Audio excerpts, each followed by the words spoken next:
bienvenue dans le podcast Ohana Triathlon. Je suis Hermano et je serai votre hôte sur ce podcast. À mes côtés, Olivier De Scuter, le fondateur de la marque Ohana. Tous les jours, en 5 minutes, on vous explique comment lancer une marque de textile de sport et comment performer dans le triathlon. Ce podcast est sponsorisé par Ohana, spécialiste du textile de triathlon, natation, vélo, course à pied. Pour en savoir plus sur la marque, direction ohana.boutique. À tout de suite pour votre première commande. Bonjour tout le monde, nous sommes le jeudi 7 janvier, avant-dernier jour de la semaine, et pour vous régaler vos oreilles, eh bien on continue dans notre série de triathlon, mais cette fois-ci on augmente encore les distances. Hier on a parlé de l'histoire du triathlon et plus particulièrement l'histoire de l'Ironman. Aujourd'hui on a décidé de passer à la vitesse supérieure, ou plutôt à la distance supérieure, vu que l'on va parler d'ultra triathlon. Alors Olivier, déjà comment vas-tu ? Salut Hermano, écoute, moi je vais très bien. Effectivement on va passer, comme tu le dis, plutôt à la distance supérieure, parce que c'est vrai qu'en général quand on passe sur de l'ultra triathlon, on a plutôt tendance à aller un petit peu moins vite quand même, puisque il faut tenir sur la distance. Tout à fait. Alors c'est marrant parce que en préparant cet épisode, on se renseignait un petit peu, et notamment sur notre ami Wikipédia, et on voyait un petit peu les temps limites et les records, et je me disais que mine de rien, mon défi 2022, ça pourrait faire un record aussi, hein. Donc je vais pas le faire en 22 jours, mais plutôt en 30 jours calendaires, 27 jours de sport avec 3 jours de repos, mais ça va faire aussi des belles distances. Bon, revenons à notre sujet du jour, l'ultra triathlon. Olivier, sais-tu combien il y a de déclinaisons de l'ultra triathlon ? Je vais peut-être revenir en fait sur la définition de l'ultra triathlon avant même de partir dans les différents formats. En fait, l'ultra triathlon, c'est tout simplement une sous-discipline du triathlon qui se pratique, vous l'aurez compris, sur des très longues distances, qui sont à chaque fois des multiples du triathlon, l'Ironman. 3,8 km de natation, 180 km de vélo et 42,2 km de course à pied. Et donc l'ultra triathlon finalement, ça va être le fait de faire X fois ces distances-là. Et c'est une discipline d'ailleurs qui est encadrée par l'Association internationale d'ultra triathlon. Donc c'est effectivement quelque chose qui est on va dire officiel. C'est pas juste quelques hurluberlus qui ont décidé de se lancer sur des trucs un peu dingues. Et depuis les années 90, 90, on voit des records qui sont établis tous les ans dans cette discipline de l'ultra triathlon. Voilà. Ça, c'est pour la définition. Maintenant, pour revenir à ta question sur les différents formats des ultra triathlons, on va retrouver le double Ironman, le triple, quadruple, quintuple, et puis on passe au DK, x15, x20 et x30. Oui, et puis avec aussi quelques initiatives personnelles avec des gens qui veulent battre des records, et c'est notamment le cas de certains Français qui se sont lancés dans des épreuves du type 33 Ironman en 33 jours, 40 Ironman en 40 jours, 41 Ironman en 41 jours. Ça commence à faire quand même du volume, hein. Oui, effectivement, c'est probablement des gens qui ont envie de se prouver quelque chose.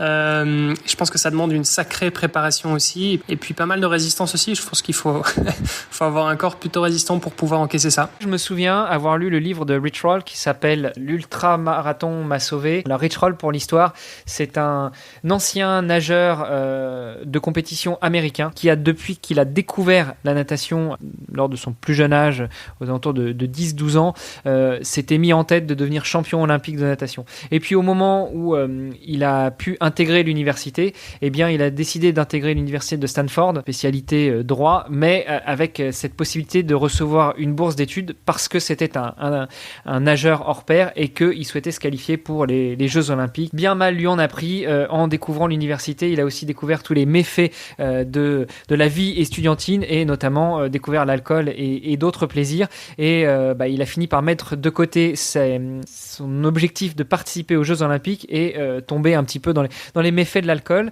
Et à 40 ans, eh bien, il a eu une révélation. Il s'est rendu compte que s'il continuait sur cette voie de l'alcoolisme et puis de manger trop, n'importe quoi, n'importe comment, qu'il ne verrait très certainement pas la majorité de ses enfants. Alors, et il s'est mis à courir longtemps, très longtemps. Et puis, il s'est lancé un défi avec un de ses copains qui était de créer le fameux Epic 5, un des premiers multiples d'Ironman, où finalement, il fallait, sur les traces hawaïennes du premier Ironman, eh bien, participer en 5 jours à 5 Ironman. L'histoire est belle. Dans le livre, c'est très joliment relaté et ça donnerait presque envie de s'amuser à ces multiples d'Ironman. Est-ce que toi, ça te donnerait pas un petit peu envie, Olivier? Alors, chaque chose en son temps.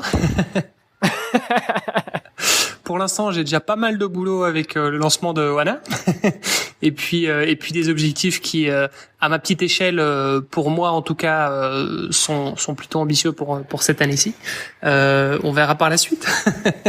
Je viens de te parler de ce fameux Rich Roll et puis de son ami, je me souviens même plus comment il s'appelle, qui ont créé ce défi de l'Epic 5, donc de courir 5 Ironman en 5 jours à Hawaï, alors quasiment sans assistance. Si on revenait un petit peu sur nos multiples d'Ironman qui sont encadrés par l'IUTA, donc l'Association internationale de triathlon ultra-distance, est-ce que tu connais les records des différents multiples d'Ironman? Comme on disait, ça part du x2 au x30. Le double Ironman, on est en 19h50 pour les hommes et 22h07 pour les femmes, ce qui est déjà très respectable puisqu'il faut savoir que pour les hommes par exemple ça fait moins de 10 heures l'Ironman, ce qui est déjà très costaud. Il faut savoir, quelqu'un qui fait moins de 10 heures sur un Ironman, c'est quelqu'un qui a déjà un très bon niveau. Faire ça x2, c'est effectivement assez costaud. Ouais, puis une petite précision quand même, parce qu'on ne l'avait pas dit, on parle pas de faire un Ironman par jour pendant X jours. Exactement. Là, c'était plutôt les défis off. Quand on parle de multiples d'Ironman, ce sont des gens qui enchaînent la distance sans s'arrêter. Donc sur le double Ironman, eh bien, au lieu de nager 3,8 de natation, 180 de vélo et 42 de course à pied et puis réenchaîner après, non, on va faire 2 fois 3,8, 2 fois 180 de vélo et 2 fois 42 en course à pied, tout enchaîné. Et donc là, on n'a pas de pause. Bon, alors, certains prennent un peu de temps pour dormir, surtout au-delà du x2 ou du x3 Ironman, mais je tenais quand même à le préciser parce que c'est un bel effort qu'il faut souligner. Complètement, et je pense que les sources que j'ai datent d'il y a quelques années, donc peut-être que on pourra mettre ça à jour par la suite. Le record en tout cas sur la plus longue distance ici que j'ai devant les yeux, c'est donc 20 fois l'Ironman.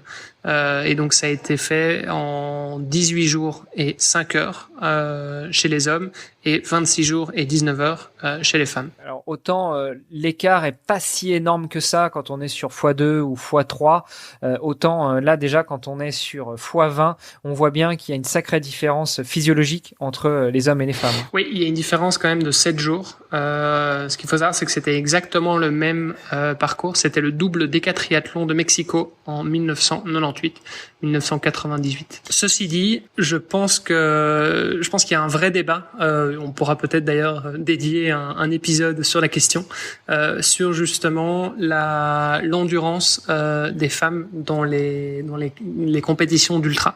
Je pense notamment à la TCR, la transcontinentale, qui a eu lieu l'année passée, en 2019. Ouais, il y a 2 ans du coup, qui a été remportée justement par une femme en 11 jours pour un total de 4000 km. Donc voilà, je sais que c'est quelque chose qu'on voit de plus en plus, et donc il y a une vraie question que se pose le monde sportif et la communauté scientifique sur la meilleure compétitivité des femmes sur des épreuves de très longue distance. Alors évidemment, il y aurait encore énormément de choses à dire sur l'ultra triathlon, mais en moins d'une dizaine de minutes, c'est toujours un petit peu difficile. On essaie souvent de survoler les sujets pour vous donner envie, chères auditrices, chers auditeurs, d'aller en savoir plus, d'aller découvrir plus sur tout ça. En tout cas, si vous avez la moindre question, si vous avez la moindre précision, si vous voulez corriger certaines choses qu'on aurait pu dire qui ne sont plus à jour ou qui ne sont pas toutes justes, eh bien n'hésitez pas à nous contacter. Et puis eh bien il faut le rappeler, la campagne de financement Kickstarter du projet Ohana se termine demain, vendredi 8 janvier. Et pour ça, eh bien on compte sur vous pour aller en parler au maximum, pour faire du bruit, pour prendre tous les appareils de vos amis, de vos conjointes, de vos conjoints, de vos enfants, de vous connecter, de participer ne serait-ce qu'avec 1 euro. Et pour ça, on vous a même créé une adresse très rapide, bit.ly/ohana_triathlon. Super. Eh ben, je te remercie. Rendez-vous demain, du coup, pour le dernier jour de la campagne. Parfait. À demain, Olivier. Ciao, ciao. Salut, Hermano. Ce podcast est sponsorisé par Ohana. Pour en savoir plus sur les textiles et les valeurs de la marque, rendez-vous sur ohana.boutique. ohana.boutique. À tout de suite pour votre première commande.